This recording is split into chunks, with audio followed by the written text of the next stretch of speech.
Musannif menyatakan gala wa yu'maru sabiyyu bihi li sab'in.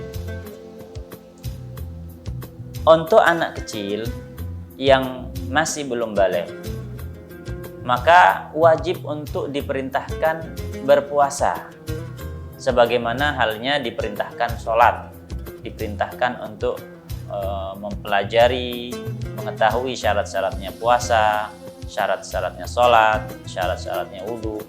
Begitu juga di dalam puasa Ramadan ini, seseorang yang merupakan orang tua daripada anak kecil ini, abahnya ataupun kakeknya, maka wajib untuk memerintahkan kepada anaknya untuk melakukan ibadah puasa Ramadan, ya, hanya perintah saja jika anak tersebut sudah mampu untuk berpuasa. Nah, dengan catatan jika anak tersebut mampu untuk berpuasa. Wa yu'maru sabiyyu bihi li sab'in. Kemudian wa yudrabu ala tarkihi li 'ashrin in ataqahu. Dan seorang yang mempunyai anak kecil yang sudah mencapai usia 10 tahun masuk ke 11, wajib untuk memukul anaknya jika anaknya sudah diperintah namun tidak mau melaksanakan ibadah puasa Ramadan.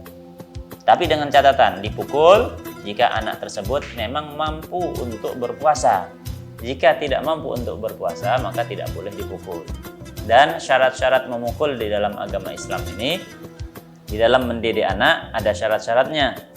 Seseorang yang diwajibkan untuk memukul anaknya karena anaknya tidak berpuasa, maka syaratnya pukulan tersebut an yakuna darban ghairu mubarrihin. Pukulan yang tidak boleh sampai mencederai. Tidak boleh sampai mencederai.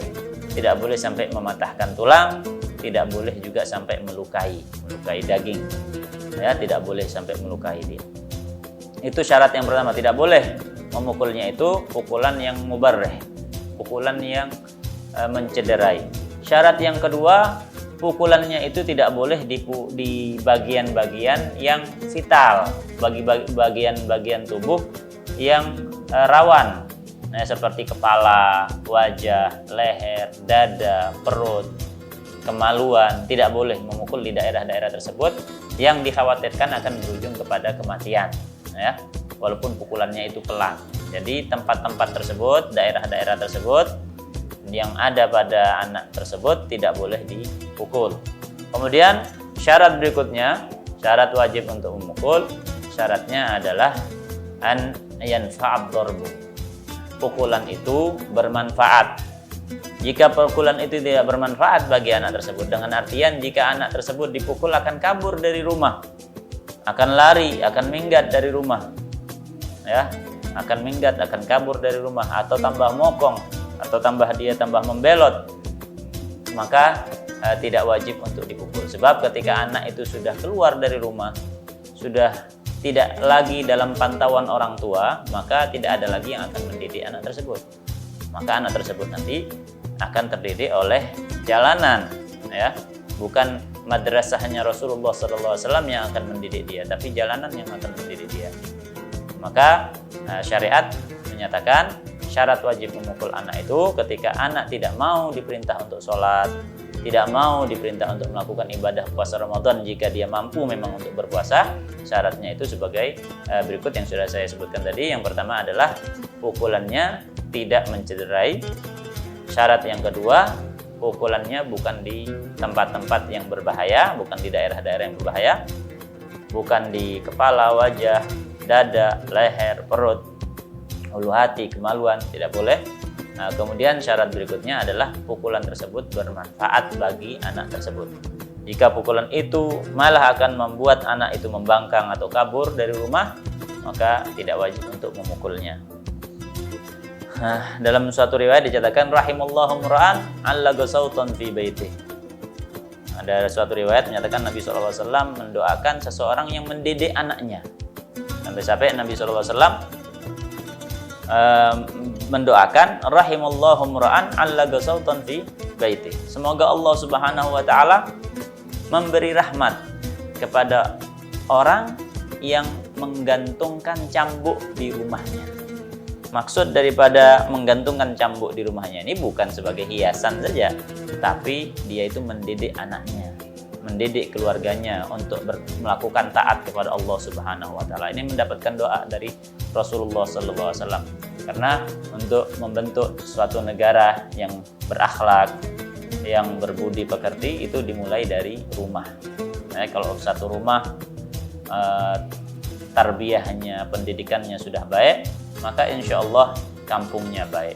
Jika kampungnya baik, maka kelurahannya baik. Jika kelurahannya baik, maka nanti lebih luas lagi, ya, kabupatennya, kecamatan, kabupatennya, provinsinya, hingga negaranya insya Allah akan menjadi baik jika dimulai daripada pendidikan di rumah-rumah.